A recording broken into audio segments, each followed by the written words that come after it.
নির্জন স্থানে বসে আছে এক তান্ত্রিক। তার সামনে জ্বলছে অগ্নিকুণ্ড, চারদিকে নীরবতা আর অন্ধকার।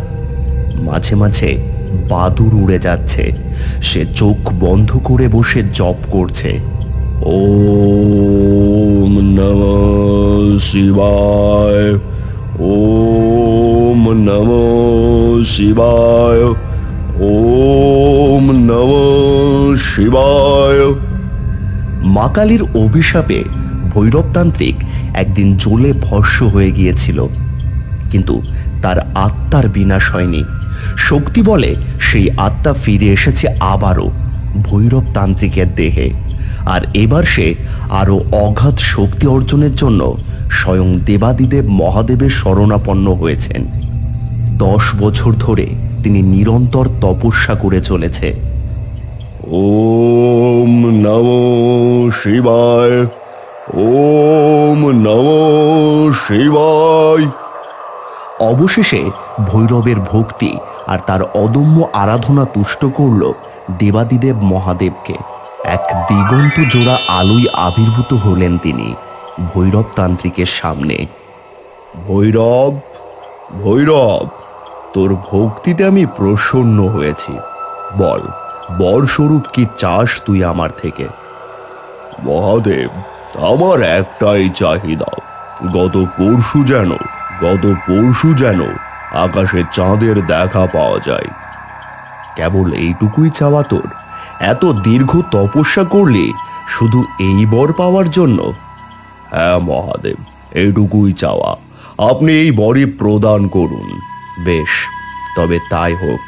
আমি তোকে বর দিচ্ছি যেন গত পরশু আকাশে পূর্ণ সময়ের জন্য চন্দ্রের দেখা মেলে। এই বলে মহাদেব মিলিয়ে গেলেন অলৌকিক আলোয়। ভৈরবতান্ত্রিক দুহাত জোর করে প্রণাম করলেন।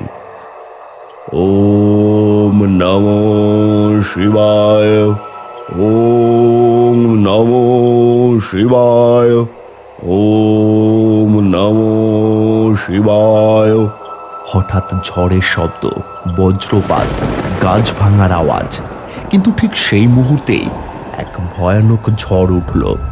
তার সাথে সাথে ভৈরবতান্ত্রিকের সেই শান্ত রূপ বদলে গেল, আর তার মুখে ফুটে উঠল এক বিশ্রী হাসি।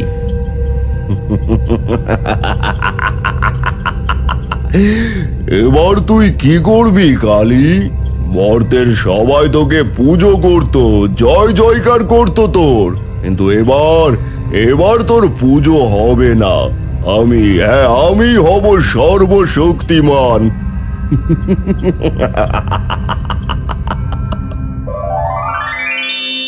বলুন প্রভু, আপনার কি সাহায্য করতে পারি? আমি আমার এক ভক্তকে আশীর্বাদ স্বরূপ বর প্রদান করেছি যে গত পরশু আপনি পূর্ণরূপে আকাশে বিরাজ করবেন। সেই অনুরোধ জানাতেই আমি আপনার কাছে এসেছি। এ আপনি কি বলছেন প্রভু? আপনার দেওয়া বর আমার কাছে আদেশের সমান। আপনি নিশ্চিন্তে থাকুন, গত পরশু রাতে আমি সম্পূর্ণরূপে আকাশে বিরাজ করব। বেশ। এমন অদ্ভুত ঘটনা আমি অন্তত আগে কখনো দেখিনি।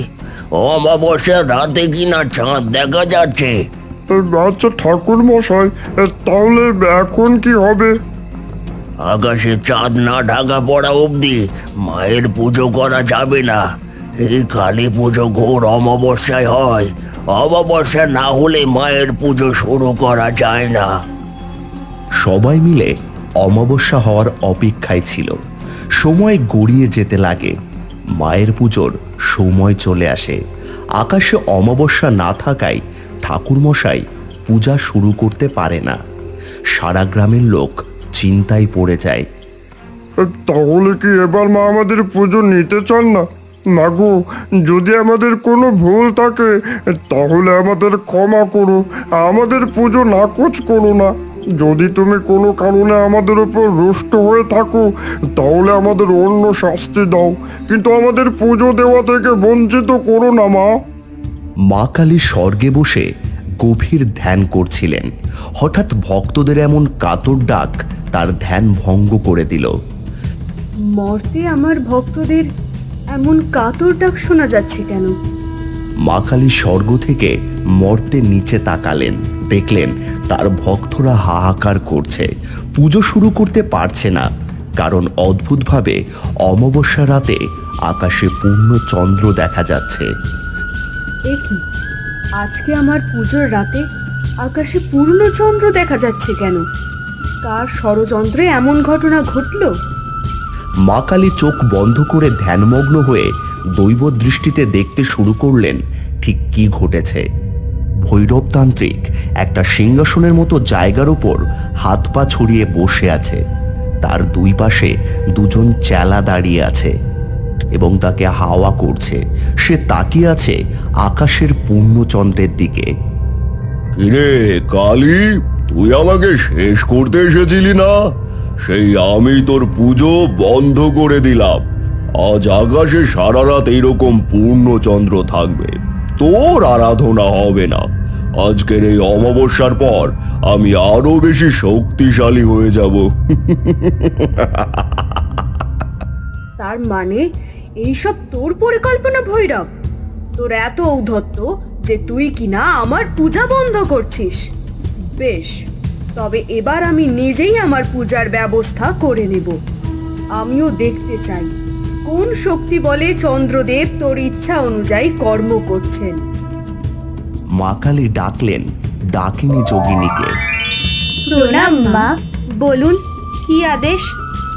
তোরা এক্ষুনি চন্দ্রদেবের কাছে যা আর ওনাকে জিজ্ঞাসা কর আজ এই অমাবস্যার রাতে উনি কেন পূর্ণরূপে আকাশে বিরাজ করছেন। সাথে এও বলিস যে আমার নির্দেশ তিনি যেন যথাশীঘ্রই সম্ভব আকাশ থেকে সরে যান। যথাজ্ঞা দেবী। এই বলে তারা দুজন চলে যায়।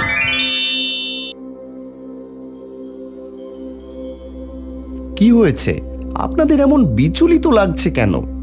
মা কালী স্বয়ং আমাদের আপনার কাছে পাঠিয়েছেন। কি হেতু? আজ অমাবস্যায় মায়ের পুজোর দিন। আজকের দিনে আপনি আকাশে পূর্ণরূপে বিরাজ করায় মায়ের পূজায় ব্যাঘাত ঘটেছে। তাই মা জানতে চেয়েছেন আপনি কেন এইভাবে মায়ের পূজায় ব্যাঘাত ঘটাচ্ছেন। তার সাথে মা এও বলেছেন যাতে আপনি আকাশ থেকে সরে যান। আমাকে মার্জনা করবেন, আমার পক্ষে এটা সম্ভব নয়। আমার প্রভু মহাদেব আমাকে আদেশ করেছেন যাতে আমি আজকে পূর্ণ সময়ের জন্য আকাশে বিরাজ করি।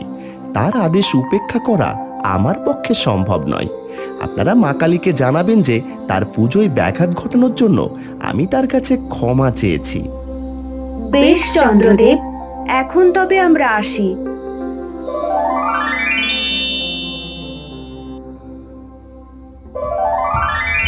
প্রণাম মা। চন্দ্রদেব তো এখনো পূর্ণরূপে আকাশে বিরাজ করছেন। হ্যাঁ মা, আমরা তাকে আপনার আদেশ জানিয়েছিলাম, কিন্তু তিনি বললেন মহাদেব স্বয়ং তাকে আকাশে বিরাজ করতে বলেছেন, তাই তিনি মহাদেবের আদেশ উপেক্ষা করতে পারবেন না। এবার বুঝেছি, ওই ভৈরব তার মানে মহাদেবের আরাধনা করে তাকে তুষ্ট করেছে, আর তার পরিবর্তে মহাদেব তাকে এই বর প্রদান করেছেন। এবার আপনি কি করবেন মা? তাহলে কি এবার মর্তে আর আপনার পুজো হবে না? না, আমার ভক্তের ডাক আমি বিফলে যেতে দেব না। আমার ভক্তরা অধীর আগ্রহে আমার পুজো করার জন্য অপেক্ষা করছে। তাদের অপেক্ষা আমি বিফলে যেতে দেব না। কিন্তু মা, এই যে স্বয়ং মহাদেবের দেওয়া বর, আর মহাদেব যে আপনার স্বামী, আপনি তো ওনার সাথে যুদ্ধও করতে পারবেন না। আমি যুদ্ধ করতে পারবো না তাতে কি হয়েছে? আমার হয়ে যাতে কেউ যুদ্ধ করে সেই ব্যবস্থা করব। মা কালী হাত উঁচু করে চোখ বন্ধ করলেন। তার হাতে খড়গ এসে উপস্থিত হলো। তিনি সেই খড়গ দিয়ে নিজের হাত কাটলেন। কয়েক ফোঁটা রক্ত মাটিতে পড়ল, আর সেই রক্ত থেকে জন্ম নিল রক্তবীজ। ধীরে ধীরে তার শরীর, হাত, পা, মাথা গঠিত হলো মানুষের মতো। রক্তবীজ মা কালীর সামনে সে প্রণাম জানালো। বলুন মা, কি আদেশ আপনার? আপনি আমাকে মুক্তি দিয়ে নিজের শরীরে ধারণ করেছিলেন, এখন কোন কর্মের জন্য আমাকে ডাক পাঠালেন মা?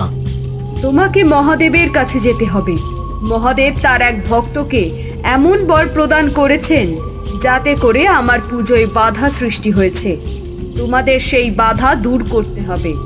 মহাদেবকে বুঝিয়ে বলতে হবে যাতে তিনি তার বর ফেরত নেন। তিনি এক ভুল মানুষকে বর দিয়েছেন। যদি তিনি তার বর ফেরত না নেন তাহলে অনর্থ হয়ে যাবে। বেশ মা, আমি এক্ষুনি মহাদেবের কাছে যাচ্ছি। রক্তবীজ প্রণাম করে উঠে দাঁড়ালো এবং আলোকরেখা ছুঁয়ে স্বর্গের পথে রওনা দিল। রক্তবীজ মহাদেবের কাছে পৌঁছায়। মহাদেব ধ্যানরত অবস্থায় বসে আছেন। প্রণাম মহাদেব। কারা তোমরা? আমরা রক্তবীজ।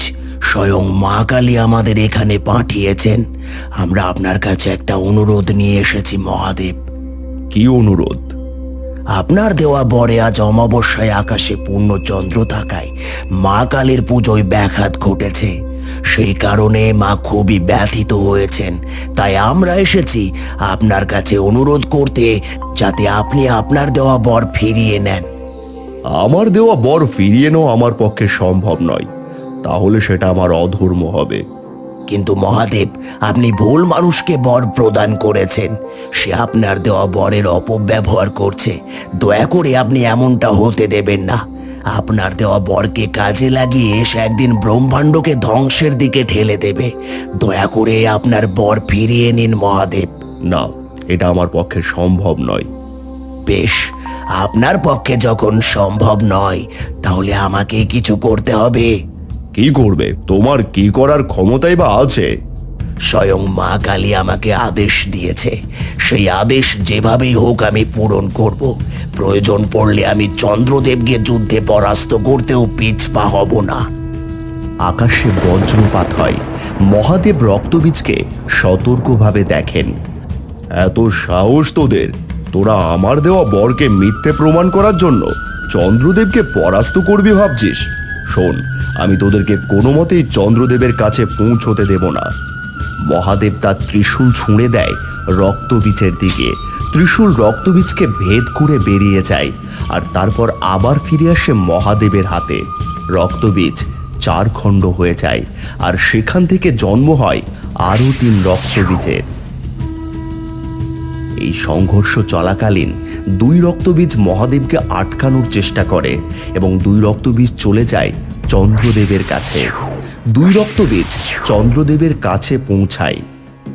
এ কি, আপনারা কারা? এখানে কি প্রয়োজনে এসেছেন? আমরা রক্তবীজ। মা কালী আমাদের পাঠিয়েছে। আমরা আপনার কাছে শেষবারের মতো অনুরোধ করছি, আপনি আকাশ থেকে সরে যান। আপনার আকাশে বিরাজ করার কারণে মায়ের পুজো বন্ধ হয়ে গেছে। আমি তো আগেই বলেছি আমার পক্ষে এটা করা অসম্ভব।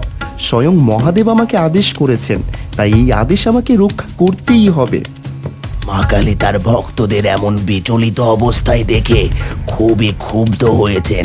তাই মা আমাদের পাঠিয়েছেন, আর আপনাকে মায়ের আদেশ মানতেই হবে। না, আমি এই মুহূর্তে অন্য কারুর আদেশ মানতে পারবো না। এরপর চন্দ্রদেব রক্তবীজদের আঘাত করতে এগিয়ে যায়। রক্তবীজদের সাথে চন্দ্রদেবের সংঘর্ষ বেঁধে যায়।